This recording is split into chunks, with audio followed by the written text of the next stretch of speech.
So good morning guys. तो चलिए start करते हैं आज की हमारी रिवीजन क्लास। और हाँ, अगर आप में से कोई इस वीडियो को वेरी फर्स्ट टाइम देख रहे हैं तो आपको बता दूं, ये डेली करंट अफेयर्स वाली क्लास नहीं है, ये हमारी रिवीजन वाली क्लास है। मतलब इसमें हम रिवीजन करते हैं। किनका रिवीजन करते हैं? इसमें 10 स्टैटिक क्वेश्चंस होते हैं। और ये 10 स्टैटिक क्वेश्चंस कौन से होते हैं? ये करंट अफेयर्स में जो टॉपिक्स चल रहे हैं वहीं से निकाले गए प्रश्न हैं। जैसे कि अभी कोई ऑर्गेनाइजेशन न्यूज में थी, जैसे कि यूनाइटेड नेशन अभी न्यूज में आया, तो यहाँ पे उसके प्रश्न आपको मिल जाएंगे कि उसका हेडक्वार्टर कहाँ पर है, उसके सेक्रेटरी जनरल कौन है, उसकी स्थापना कब होती है। तो इस तरह से जो स्टैटिक प्रश्न है वो वही लिए जाते हैं या वहीं से लिए जाते हैं जो करंट अफेयर्स में टॉपिक्स चल रहे हैं।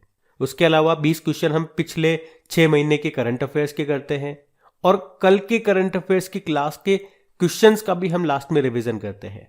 तो इस तरह से ये हमारी रिवीजन वाली क्लास बनती है। मतलब कहने का यह है, इसमें हम नया कुछ नहीं पढ़ते, पुरानी चीजों का बार बार रिवीजन करते हैं। कहने को तो ये 40 क्वेश्चन है, लेकिन जब आप इस क्लास को पूरी देखेंगे तो आपको पता लगेगा आप 60 से 70 क्वेश्चन कवर कर रहे हो 12-13 मिनट के अंदर। और डेली करंट अफेयर्स वाली क्लास देखना चाहते हो तो उसका अलग से वीडियो अपलोड होता है, वो आप देख सकते हैं। तो चलिए स्टार्ट करते हैं आज की हमारी क्लास। बताइए, वर्ल्ड हीमोफीलिया डे ये कब मनाया जाता है? तो आंसर होगा 17 अप्रैल को। इसकी थीम रही है सभी के लिए एक्सेस, पार्टनरशिप, नीति और प्रगति। अच्छा, साइक्लोपियन दीवार ये किस राज्य में है? तो ये बिहार में है। बिहार में नालंदा के राजगीर की पहाड़ियों पर है। ये 40 किलोमीटर लंबी है और 4 मीटर ऊंची है। इसका निर्माण क्यों किया गया था? मगध साम्राज्य की सुरक्षा के लिए। और अभी ये चर्चा में थी क्योंकि बिहार सरकार ने इसे यूनेस्को में शामिल करने के लिए प्रस्ताव भेजा है। बताओ, आईपीएल इतिहास में रिटायर्ड आउट होने वाले पहले खिलाड़ी कौन बन गए? तो आंसर होगा रविचंद्रन अश्विन। ये राजस्थान रॉयल के हैं। आपको पता है इस साल 2022 के आईपीएल ये इसका 15वां संस्करण था जो कि भारत में हुआ था। किस टीम ने जीता? गुजरात टाइटंस ने जीता है राजस्थान रॉयल को हरा करके। गुजरात टाइटंस से याद रखना, ये नई टीम है। मतलब इस बार टोटल 10 टीमें शामिल हुई हैं, जिसमें से 2 नई टीमें हैं। एक तो अहमदाबाद टीम और एक लखनऊ टीम। अहमदाबाद टीम का ही नाम गुजरात टाइटंस है, जिसके कप्तान कौन थे? हार्दिक पांड्या। और लखनऊ टीम का नाम क्या है? Lucknow super giants. KL Rahul इसके कप्तान हैं। अच्छा, आप लोग कमेंट बॉक्स में टाइप करके बताओ, पर्पल कैप और ऑरेंज कैप किसने जीती है? पर्पल कैप में आपको बता दूं, जो सबसे ज्यादा विकेट लेते हैं उनको मिलती है। ऑरेंज कैप जो सबसे ज्यादा रन बनाते हैं उनको मिलती है। अगला है, प्रधानमंत्री नरेंद्र मोदी ने हनुमान जी की 108 फीट ऊंची प्रतिमा का अनावरण कहां पे किया? तो आंसर होगा मोरबी, गुजरात। किस राज्य ने 14 अप्रैल को अंबेडकर जी की जयंती को समानता दिवस के रूप में घोषित किया? तो आंसर होगा तमिलनाडु। द बॉय वो रॉट द कॉन्स्टिट्यूशन नाम की बुक को किसने लिखा? राजेश तलवार ने। और अभी प्रधानमंत्री नरेंद्र मोदी जी ने कहां पर प्रधानमंत्री संग्रहालय का उद्घाटन किया? तो आंसर होगा नई दिल्ली में। और विश्व कला दिवस, वर्ल्ड आर्ट्स डे, ये हम कब मनाते हैं? 15 अप्रैल को। 2023 में कौन सा देश street child cricket world cup की मेजबानी करेगा? तो आंसर होगा भारत। और वीर बाल दिवस हम कब मना रहे हैं? 26 दिसंबर को। जबकि बाल दिवस 14 नवंबर को मनाते हैं और वर्ल्ड चिल्ड्रन डे 20 नवंबर को। बताओ, किस देश ने दुनिया के पहले एंटी मिसाइल लेजर सिस्टम का सफल परीक्षण किया? तो आंसर होगा इजराइल। और इस लेजर सिस्टम को क्या नाम दिया? Iron beam. तो अब पुराने महीने के करंट अफेयर्स का रिवीजन करेंगे हम लोग। बताओ, विश्व मलेरिया दिवस कब मनाया गया? तो आंसर होगा 25 अप्रैल को। 25 अप्रैल को मनाते हैं। और वैसे मलेरिया को खत्म करने का हमारा लक्ष्य है 2030 का। ये जो मलेरिया है ये प्लाज्मोडियम प्रोटोजुआ यानी कि परजीवी के कारण होता है। ये हमारे खून में पहुंचता है और ये हमारे खून में पहुंचता है एक मच्छर के द्वारा। मच्छर एक वेक्टर का काम करता है और मच्छर भी कौन सा? एक मादा मच्छर, मादा एनाफिलीज मच्छर, वो इसके लिए रेस्पॉन्सिबल है। अगला प्रश्न है, खेलो इंडिया यूनिवर्सिटी गेम्स 2022 ये कहाँ पे हुए? तो आंसर होगा बेंगलुरु, कर्नाटक में। जिसमें टॉप पे रही थी जैन यूनिवर्सिटी, वो बेंगलुरु की ही है। और इसका मैस्कॉट क्या था? वीरा, मैस्कॉट यानी कि शुभंकर। अब बताओ, अप्रैल 2022 में एशियाई कुश्ती चैंपियनशिप 2022 का ये आयोजन कहाँ पे हुआ? तो ये उलानबटोर में हुआ था, मंगोलिया की कैपिटल उलानबटोर में, जिसमें भारत ने 17 मेडल जीते थे। और आपको याद होगा इन 17 में से एकमात्र गोल्ड था। कौन लेकर के आए थे? रवि कुमार दहिया, 57 किलोग्राम कैटेगरी में। बताओ, अब किसे फ्रांस के राष्ट्रपति के रूप में चुना गया फिर से? तो आंसर होगा इमैनुअल मैक्रोन को। और छठे Indo American chamber of commerce awards 2022 में वुमेन ट्रांसफॉर्मिंग इंडिया अवार्ड से किसे सम्मानित किया गया? तो आंसर होगा बीना मोदी को। बताओ अभी सरकार ने IIM निदेशकों यानी कि इंडियन इंस्टीट्यूट ऑफ मैनेजमेंट के जो डायरेक्टर्स हैं उनके लिए सेवानिवृत्ति रिटायरमेंट की एज को 65 ईयर से बढ़ा के कितना कर दिया, 70 ईयर। भारत में 5 से 12 वर्ष आयु वर्ग के बच्चों के लिए आपातकालीन उपयोग प्राधिकरण हासिल करने वाला पहला टीका कौन सा बना, कॉर्बेवैक्स। इसे बनाया है हैदराबाद की कंपनी बायोलॉजिकल ई ने। दुनिया की सबसे उम्रदराज महिला काने तनाका का निधन हो गया। वे किस देश की थी, जापान की थी। 119 वर्ष की उम्र में निधन हुआ उनका। फिर बताओ पंचायती राज दिवस कब मनाते हैं, 24 अप्रैल को।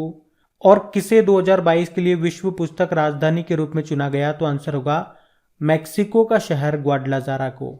आप जानते हो अभी world book and copyright day कब मनाया था, 23 अप्रैल को मनाया था। बढ़ते आगे। फिर बताइए किस राज्य का है ये जामताड़ा जिला जो कि देश का पहला जिला बन गया है जिसके हर गांव में पुस्तकालय लाइब्रेरी है, झारखंड। किसे 2022-23 के लिए नेस्कॉम का अध्यक्ष चुना गया, तो आंसर होगा कृष्णन रामानुजम को।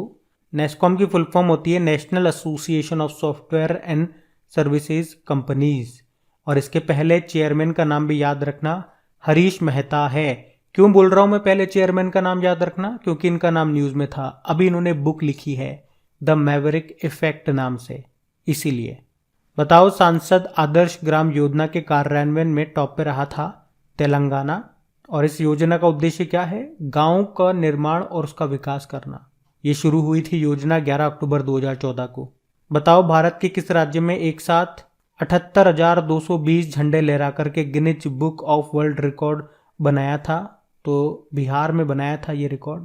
सिप्री की रिपोर्ट के अनुसार सैन्य खर्च के मामले में भारत तीसरे स्थान पर है। और अभी जो वर्ल्ड एयर पावर इंडेक्स आया था जिसमें भारतीय वायुसेना को भी तीसरे स्थान पर रखा गया था। पहले स्थान पर अमेरिका की वायुसेना, दूसरे पर रशिया की। और यहाँ पे बात कर रहे हैं सिप्री की रिपोर्ट के अनुसार सैन्य खर्च के मामले में भारत तीसरे स्थान पे है। पहले पे यूएस है, दूसरे पे चाइना। कार्यस्थल पर सुरक्षा और स्वास्थ्य के लिए विश्व दिवस यानी कि world day for safety and health at work, ये 28 अप्रैल को मनाते हैं। इसकी थीम थी act together to build a positive health and safety culture. भारतीय पुरातत्व सर्वेक्षण के द्वारा किस राज्य में स्थित असुरगढ़ किले की बस्ती की रेडियो कार्बन डेटिंग की गई, तो इससे ये पता चला कि ये बस्ती 9वीं ईसा पूर्व की है। तो ये है उड़ीसा में। ये रेडियो कार्बन डेटिंग से पता लगता है, आयु एज का पता लगाते हैं कितनी पुरानी है। अब बताओ आदित्य बिरला कैपिटल ने किसे अपना CEO नामित किया, विशाखा मुले को। और अभी जून में वर्ल्ड ट्रेड ऑर्गेनाइजेशन का 12वां मंत्री सम्मेलन कहाँ पे हुआ, जिनेवा स्विट्जरलैंड में हुआ। और वर्ल्ड ट्रेड ऑर्गेनाइजेशन हेडक्वार्टर भी इसका जिनेवा स्विट्जरलैंड में ही है। इसकी पहली महिला डायरेक्टर जनरल का नाम आपको जरूर याद होगा, नागोजी ओंकाजाइवेला। टोटल मेंबर कंट्रीज हैं 164 और 164 नंबर का अफगानिस्तान है इसका मेंबर। अब बताओ भारत सरकार ने किसके साथ मिलकर women change makers video series शुरू की थी, तो नेटफ्लिक्स के साथ। अब कल की करंट अफेयर्स को हम रिवाइज करेंगे और सेशन अच्छा लगे तो लाइक करके शेयर जरूर करना। देखो चलो बढ़ते आगे। तो कल के करंट अफेयर्स को रिवाइज करेंगे। तो बताओ भारत और किस देश के बीच में सिम्बेक्स 2022 नाम का नौसैनिक अभ्यास अभी हुआ, तो सिंगापुर में हुआ। ये 26 से लेकर 30 अक्टूबर तक चला। कहाँ पे, विशाखापत्तनम में। और ये इसका 29 नंबर का एडिशन था, संस्करण था। अक्टूबर 2022 में भारतीय रेलवे ने कौन सा अभियान शुरू किया, मेगा सुरक्षा अभियान। ये 1 महीने के लिए है अभियान। इसमें भारतीय रेलवे ये सुनिश्चित करेगा कि मौजूदा प्रक्रियाओं का पालन किया जा रहा है और इसमें सुरक्षा से जुड़ी तमाम चीज़ों पर नज़र रखी जाएगी। रेल मंत्री अश्विनी वैष्णव हैं और विनय कुमार त्रिपाठी रेलवे बोर्ड के चेयरमैन और CEO हैं। अक्टूबर 2022 में संयुक्त राष्ट्र की वायु परिवहन समिति का अध्यक्ष किसे चुना गया, तो आंसर होगा शेफाली जुनेजा को। फरवरी 2023 में 12वें विश्व हिंदी सम्मेलन की मेजबानी कौन करेगा, तो आंसर होगा फिजी। फिजी ये जो देश है इसकी कैपिटल सुवा होती है। फिजी डॉलर करेंसी है। प्रधानमंत्री फ्रैंक बैनिमारामा है। और हिंदी से याद आएगा 10 जनवरी को वर्ल्ड हिंदी डे मनाते हैं और नेशनल हिंदी डे हम 14 सितंबर को मनाते हैं। पहला विश्व हिंदी सम्मेलन ये नागपुर में हुआ था 1975 में, ये भी याद रखना।